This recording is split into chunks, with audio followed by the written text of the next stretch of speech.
Full का आपने atom और मॉलिक्यूल के बारे में जाना। अब हम इसके न्यूक्लियस पे थोड़ा सा डिस्कस करेंगे। एटम का जो स्ट्रक्चर होता है वह अप्रोक्सीमेटली स्फेरिकल होता है। कैसा होता है? एटम का जो स्ट्रक्चर होता है कैसा होता है? स्फेरिकल होता है, गोलाकार होता है। कैसा होता है? गोलाकार होता है। इसके बीच सेंटर पे न्यूक्लियस होता है। क्या होता है? न्यूक्लियस होता है, जिसको हम केंद्रक कहते हैं। क्या कहते हैं? इसको हम नाभिक भी कहते हैं। क्या कहते हैं? नाभिक, केंद्रक या नाभिक। आपने देखा है, आप प्लस का साइन मैंने लिखा है। इसके बारे में भी मैं आगे बताऊंगा कि यहाँ प्लस का साइन क्यों किया गया। यह एटम होता है। अब आप फिगर में देख रहे हैं, आपको दिखाई दे रहा है, लेकिन वास्तव में एटम दिखाई नहीं देता है।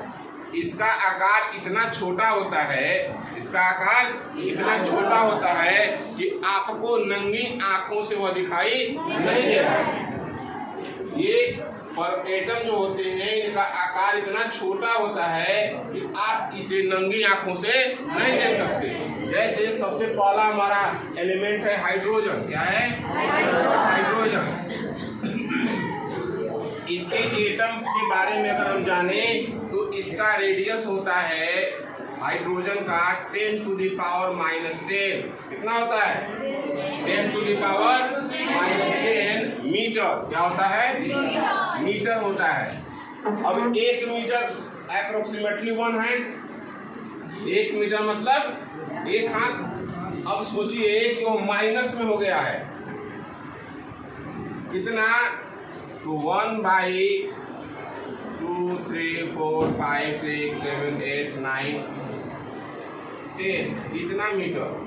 अब इस 1 का वैल्यू कितना आएगा? 0.00000000002242639 इतना मीटर। अब इतना मीटर मैं आपसे कोई सामान मांगूं कि हमें कपड़ा दे दीजिए काट कर इतना मीटर लंबा, तो क्या देंगे?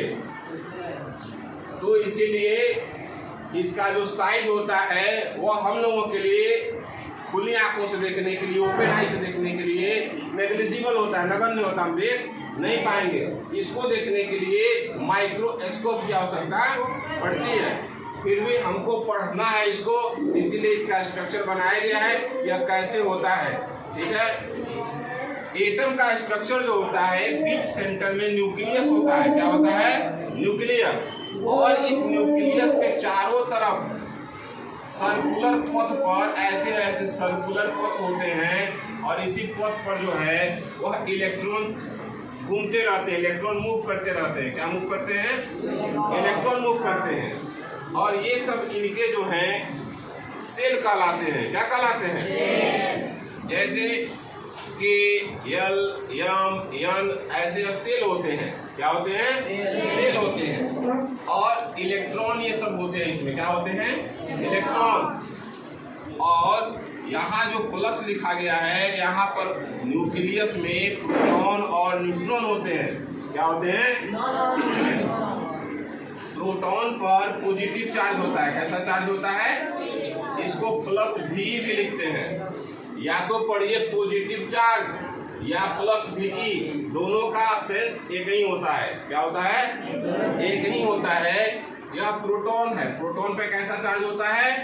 पॉजिटिव। कैसा चार्ज होता है? पॉजिटिव। और न्यूट्रॉन पे कोई चार्ज नहीं होता है। इस पर नो चार्ज। न्यूट्रॉन पे कोई चार्ज नहीं होता है। तो एक टोकरी में आम रखा है और नारंगी नहीं रखा है। एक टोकरी में आम रखा है, नारंगी नहीं रखा है। तो टोकरी में क्या रखा है? आम रखा है। तो इस टोकरी में प्रोटॉन रखा है, न्यूट्रॉन रखा है। तो न्यूट्रॉन पे कोई चार्ज नहीं है, प्रोटॉन पर प्लस चार्ज है। तो इस टोकरी में कौन चार्ज है? प्लस है, पॉजिटिव चार्ज है। तो इसलिए यहाँ प्लस लिखा गया था, क्योंकि यहाँ दो चीजें होती हैं, प्रोटॉन और न्यूट्रॉन। क्या क्या होते हैं? प्रोटॉन और प्रोटॉन पे पॉजिटिव चार्ज, न्यूट्रॉन पे कोई चार्ज नहीं, तो प्रोटॉन पे चार्ज है तो वह चार्ज यहाँ पे रह जाता है, इसीलिए हमको दिखता है कि प्रोटॉन पर चार्ज है। अब ये न्यूक्लियस के चारों तरफ सर्कुलर पथ पे, किस पथ पे? सर्कुलर पथ पे इलेक्ट्रॉन जो होते हैं वो चक्कर काटते रहते हैं। क्या करते हैं?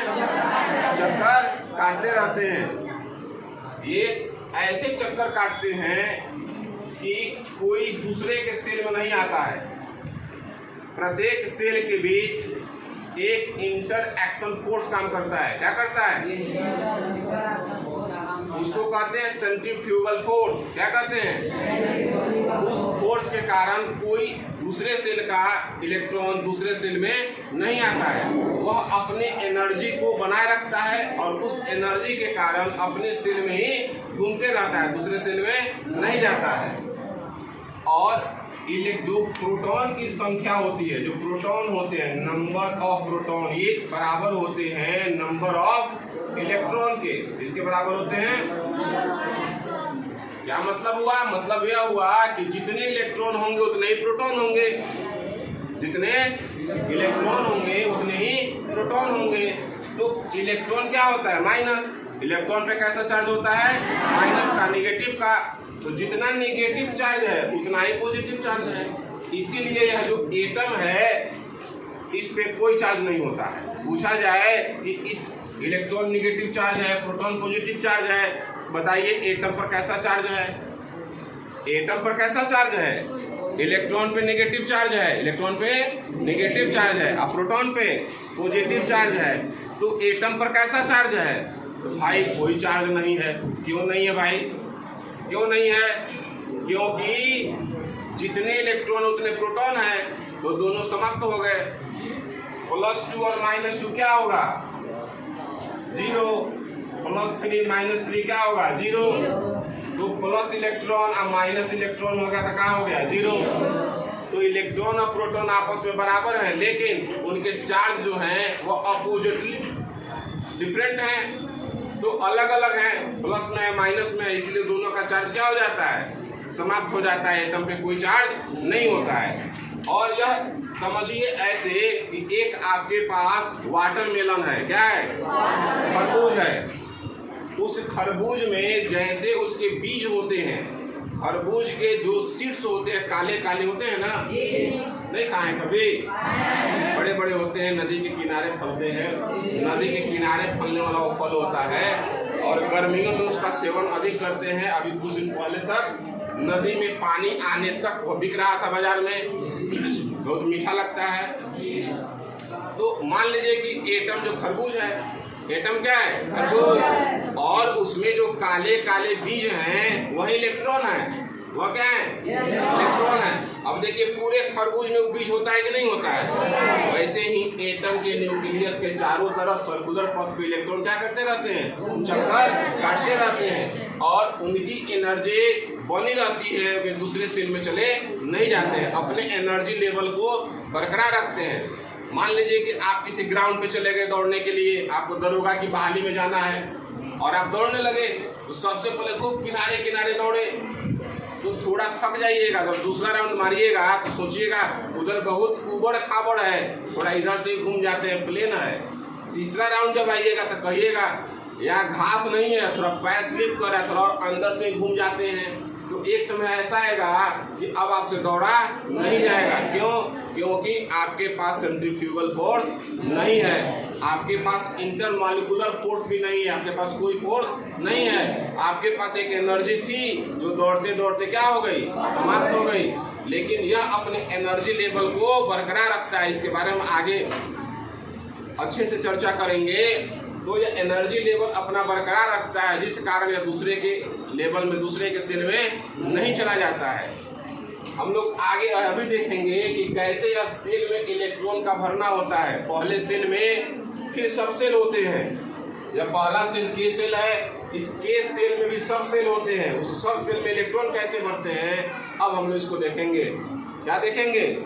सेल में सब सेल का भरना इलेक्ट्रॉनों से कैसे होता है।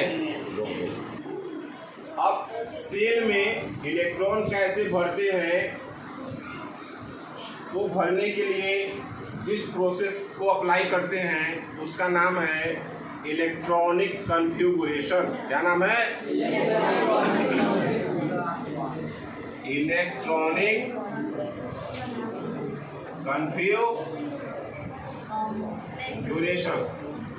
हिंदी में बोले तो इसको कहते हैं इलेक्ट्रॉनिक विन्यास। क्या कहते हैं? इलेक्ट्रॉनिक विन्यास। जो ये इलेक्ट्रॉन भरे जाते हैं उसके लिए हमारे पास 1 2 3 4 5 6 7 सेल होते हैं। कितने सेल होते हैं?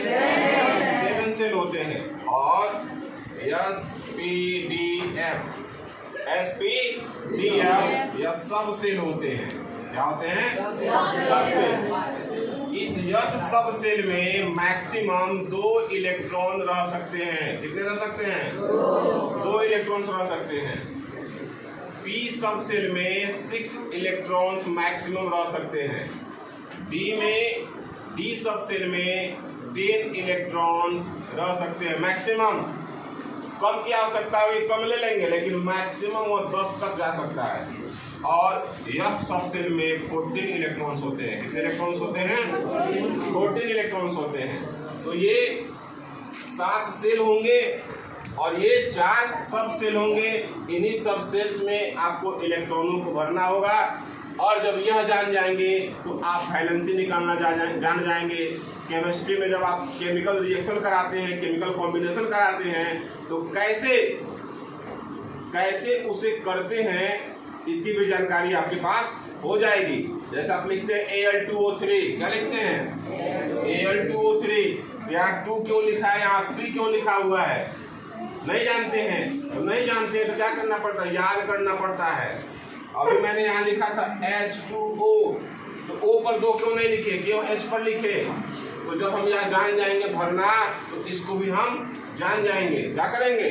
इसकी भी जानकारी हमारे पास हो जाएगी।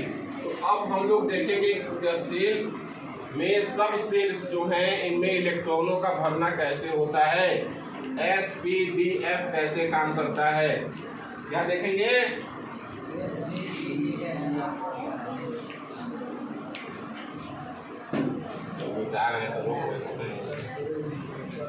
सबसे पहले हम लोग देखेंगे हाइड्रोजन का एटॉमिक नंबर 1। एटॉमिक नंबर 1 कैसे होगा? तो पहला सेल, फर्स्ट सेल में यस सबसे कितने इलेक्ट्रॉन चाहिए?